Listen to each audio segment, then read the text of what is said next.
তোমার মতো ছেলের সাথে থেকে আমি আমার এই সুন্দর জীবনটা কখনোই নষ্ট করতে পারবো না। আমি চলে যাব আমার বাপের বাড়ি। আর কি সুন্দর করে এসে বলছে, অথই আমার চাকরি তো চলে গেছে। তোমার চাকরি চলে গেছে, এখন থাকো তুমি তোমার মতো করে। আমি আর তোমার সাথে থাকতে চাই না। প্লিজ আমাকে ছেড়ে যেও না। বিশ্বাস করো, আমি তোমাকে ছাড়া একদম অসহায় হয়ে যাবো। আমাকে আমাকে একটাবার সুযোগ দাও, আবার বিশ্বাস আমি ঘুরে দাঁড়াবো। প্লিজ অতই। বাছার গরিবের বাচ্চা।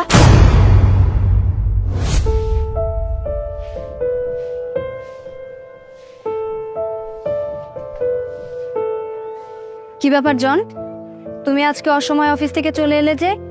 আর তোমার হাত ফাঁকা কেন? আমি তো তোমাকে বাজারের লিস্ট দিয়েছিলাম। বাজার কোথায়? কি ব্যাপার? আমি তোমাকে কিছু জিজ্ঞেস করছি, চুপ করে আছো কেন? উত্তর দাও। অথই, আমার সবকিছু শেষ হয়ে গেছে। আমি সবকিছু হারিয়ে এখন পথের ফকির হয়ে গেছি।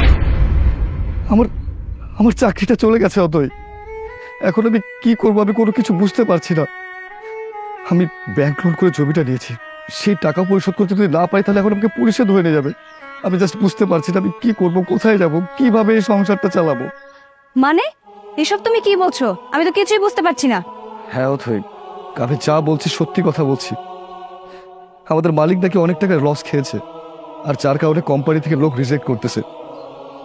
আর তার মধ্যে আমিও পড়েছি। আমি অনেক করে উনুনয় বিনয় করেছি, অনেক রিকোয়েস্ট করছি, কিন্তু কোনোভাবেই তিনি আমার কথা শুনছেন না। তিনি আমাকে চাকরিতে রাখেননি। হ্যাঁ, একদম ঠিক হয়েছে। তোমার মতো অপদার্থ ছেলের সাথে এছাড়া আর কি হবে? যা হয়েছে বেশ হয়েছে, অনেক হয়েছে। আর না, তুমি থাকো তোমার এই অসহায়তার জীবন নিয়ে। তোমার সাথে থেকে আমি আমার এই সুন্দর জীবনটা নষ্ট করতে পারবো না। আমি জানি আমি অনেক বড় ভুল করেছি। আমারও একটা সুন্দর জীবন আছে। আমি আমার বাবা মায়ের একমাত্র সন্তান। আমি অনেক বড় ভুল করেছি। আমার বাবা মায়ের কথার অবাধ্য হয়ে তোমার মতো গরিব ছোট লোকের ছেলের সাথে হাত ধরে চলে এসে হয়তো আমার বাবা মা আমার উপরে রেগে আছে, কিন্তু আমি জানি আমি যদি যাই, গিয়ে যদি তাদের কাছে মাফ চাই, তা ঠিকই আমাকে মাফ করে দিবে। তোমার সাথে থেকে আমি আমার সুন্দর জীবনটা নষ্ট করতে পারবো না। আর তাছাড়া আমি এখনো যথেষ্ট পরিমাণ সুন্দরী। আমার পেছনে হাজার হাজার ছেলেরা এখন পর্যন্ত ঘুরে। তাই আমি বলছি, তোমার মতো ছেলের সাথে থেকে আমি আমার এই সুন্দর জীবনটা কখনোই নষ্ট করতে পারবো না। আমি চলে যাব আমার বাপের বাড়ি। আর কি সুন্দর করে এসে বলছে, অথই আমার চাকরি তো চলে গেছে। তোমার চাকরি চলে গেছে, এখন থাকো তুমি তোমার মতো করে। আমি আর তোমার সাথে থাকতে চাই না। অথই, তুমি এসব কি বলছো? তুমি আমাকে ছেড়ে চলে যাবে মানে? হ্যাঁ, আমি একদম ঠিক কথা বলেছি। তোমার মতো ছেলের সাথে থাকা আমার পক্ষে সম্ভব না। এখন তো তোমার চাকরি চলে গেছে, তুমি নিজেই না খেয়ে থাকবে। আর আমাকে কি খাওয়াবে বলো তো? তোমার মতো ছেলের সাথে থেকে আমি কি না খেয়ে খেয়ে মরবো নাকি? আমার একটা সুন্দর জীবন আছে, সুন্দর একটা ভবিষ্যৎ আছে। আর তাই আমি চাই না তোমার মতো ছেলের সাথে থেকে আমার জীবনটা নষ্ট করতে। প্লিজ আমাকে ছেড়ে যেও না। বিশ্বাস করো, আমি তোমাকে ছাড়া একদম অসহায় হয়ে যাবো। আমাকে একটাবার সুযোগ দাও, আবার বিশ্বাস আমি ঘুরে দাঁড়াবো। প্লিজ অতই। বাছার গরিবের বাচ্চা। তোর মতো গরিবের চোখের পানির দাম আমার কাছে কখনোই নেই। এরকম ফালতু ইমোশন আমাকে দেখাতে আসবি না। বোমা, বোমা দাঁড়াও। তুমি কই যাইতেছো? তোমার সাথে তুমি আমারেও নিয়ে চলো। তুমি যদি আমার এই বাড়িতে রেখে যাও, তাইলে তো আমি না খেয়ে মরে যাবো। আর তুমি না কইছো তোমার নাকি মা নাই? আমি তোমার মা। ও বোমা, আমারে তুমি নিয়ে চলো। সরি মা, আপনাকে আমার সাথে করে আমি নিয়ে যেতে পারবো না। আপনার ছেলের কারণেই তো আমি আপনাকে মা বলে ডেকেছি। আর যেখানে আপনার ছেলের সাথে আমার সম্পর্ক নেই, সেখানে আপনার সাথে আমার সম্পর্ক কি করে থাকে বলেন তো? আর আপনি তো একটা অলস। আপনার মতো অলসকে আমার বাড়িতে নিয়ে যাব?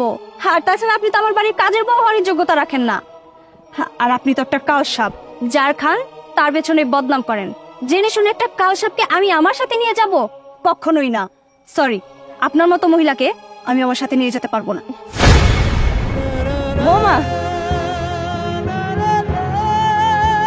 দেখেছো মা, দেখেছো? যাকে তুমি সবচাইতে বেশি ভালোবাসতে, আজকে সেই লোকটাই তোমাকে ছেড়ে চলে গেল। কিন্তু তোমার এই সৎ ছেলে কখনোই তোমাকে ছেড়ে চলে যাবে না মা। দরকার হলে আমি না খেয়ে থাকবো, তারপর তোমাকে খাওয়াবো মা। তুমি কোনো চিন্তা করো না। বাজান, তুই আমারে মাফ করে দে। আমি বুঝতে পারি নাই। আমি বৌমারে অনেক ভালোবাসতাম, কিন্তু আমি বুঝি নাই বৌমা এরকম একটা কাম করব।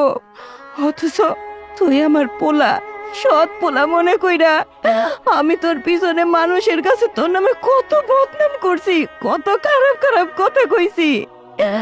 আমি তখন বুঝি নাই যে আসলে যার পিছনে আমি ছুটতাছি সে আমার আপন না। ও বাপ, তুই আমারে মাফ কইরা দে, আমি অনেক বড় ভুল করে ফেলাইছি বাজান। মা, দুনিয়ার মানুষজন এত স্বার্থপর কেন? স্বার্থে আঘাত লাগলে একটা মিনিটও লাগে না তাদের রূপটা চেঞ্জ হতে। এই পরিবারটার জন্য আমি কি করি না মা, বলো? তারপর কি বলে জানো? আমি নাকি তাদের জন্য কোনো কিছুই করি না। তুমি আমাকে ছেড়ে কেন চলে গেলে মা? আমি না অনেক অসহায় হয়ে গেছি মা, আমাকে কেউ ভালোবাসে না। এই স্বার্থপর দুনিয়ায় একমাত্র তোমাকে আমার সবচেয়ে বেশি প্রয়োজন ছিল, কিন্তু তুমি আজ আমার পাশে নেই। আমি অনেক একা হয়ে গেছি মা, আমি অনেক একা হয়ে গেছি। এখন তুমি বলো মা, আমি কি করব, কোথায় যাব? আরে বন্ধু, তুই এই জায়গায়, তোর আমি পুরো গ্রাম খুঁজতেছি। কেন এই গরিব ফকির খুঁজতেছস কেন? আরে বন্ধু, তুই তো এখন গরিব নাই রে, তুই এখন গরিব নাই, তুই এখন কোটিপতি হয়ে গেছিস, কোটিপতি। তোর ভাগ্য খুইলা গেছে রে বন্ধু। দেখ শিবু, কি সব উল্টা পাল্টা কথা কইতেছস? আমি কোটিপতি হইছি মানে? মন মেজাজটা আমার একদম ভালো নাই, এসব বিষয় নিয়ে মজা করিস না। আরে দেখ, আমি সত্যি মজা করতেছি না। তোর মনে আছে তুই যে কয়দিন আগে লটারি ধরছিলি? ওই লটারিতে তুই প্রথম পুরস্কার 1 কোটি টাকা পাইছস। তুই এখন গরিব নাই, তুই কোটিপতি হয়ে গেছস। তোর নামে চিঠি আইছে, আর পুরা গ্রাম আমি তোরে খুঁজে বেড়াইতাছি। তুই তুই সত্যি কইতেছস? আমি আমি আমি লটারি পাইছি? ওরে বন্ধু, শুধু সত্যি না, 100% সত্যি। আমি নিজের চোখে দেখছি তোর নামে কাগজ আইছে। তুই কোটিপতি হয়ে গেছিস রে বন্ধু, তুই কোটিপতি হয়ে গেছিস। না রে বন্ধু, এই কোটিপতির পরিচয় থেকে আমি আমার বাবার পরিচয় দিতে বেশি গর্ববোধ করি। আমি চাই সারাটা জীবন এই গরিবের ছেলে হয়ে থাকতে। মা, দেখছো মা, তোমার ছেলে এখন কোটিপতি হয়ে গেছে মা। আর এই সব কিছু হয়েছে আল্লাহ আর তোমার দয়ায়। লটারি, তুই সত্যি সত্যি আমার ভাগ্যটা বদলাই দিলি। একে তো আমার মানুষ চিনাইলি, আর দ্বিতীয় তুই আমার ভাগ্যটা বদলাই দিলি। চল বন্ধু চল, তোরে সবাই খুঁজতেছে, আয়।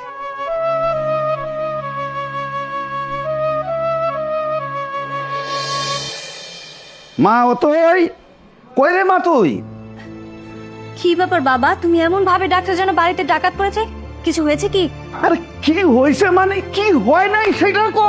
তোর তো কপাল খুলে গেছে মা। আমার কপাল খুলে গেছে মানে? বাবা, তুমি কি কোনো কোটিপতির ছেলে দেখেছো আমার জন্য? আরে বড় লোক পাত্রর খোঁজ পাওয়া লাগবে না, তুই এমনিতেই কোটিপতির বউ হয়ে গেছিস। মানে? মানেটা হচ্ছে, আমি খুলে বলতেছি, তোর জামাই জন ও কোটি টাকার লটারি পাইছে। এখন গ্রামের মানুষজন কোটিপতি হয়ে গেছে, মুখে মুখে খালি এই আওয়াজি এই আওয়াজি। আর এটা শুনতে যে আবার কি ভালো লাগতেছে রে মা, কলজেটা এত বড় হয়ে গেছে গা।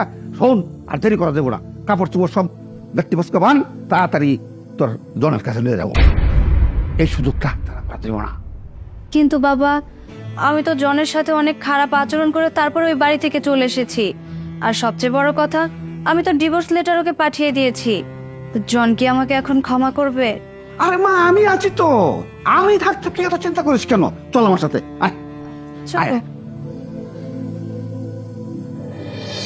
মা, এই বাড়িটা কিন্তু স্পেশালি ভাবে তোমার জন্য আমি কিনেছি, কেমন লাগছে? অনেক সুন্দর হয়েছে, আমার অনেক পছন্দ হয়েছে বাবা। জামাই বাবুজি, দেখো কাকে নিয়ে আসছি। হু দা হেল আর ইউ? কে আপনি? আর এইভাবে বাসার মধ্যে চিৎকার চেঁচামেচি করছেন কেন? এটা একটা ভদ্রলোকের বাড়ি, সো শাউট করে একদম কথা বলবেন না। এই বাড়িতে ডাকাত পড়েনি যে আপনি এবার চিৎকার চেঁচামেচি করবেন। আর কি সব আজে বাজে কথা বলছেন? হ্যাঁ, কে আপনার জামাই? কাকে আপনি জামাই বলে সম্বোধন করছেন? জন, তুমি এসব কি বলছো? তুমি ভুলে যেও না, উনি আমার বাবা, মানে তোমার শ্বশুর। আমার বাবার সাথে তুমি এভাবে কথা বলতে পারো না। এক্সকিউজ মি, কে জানে আপনি?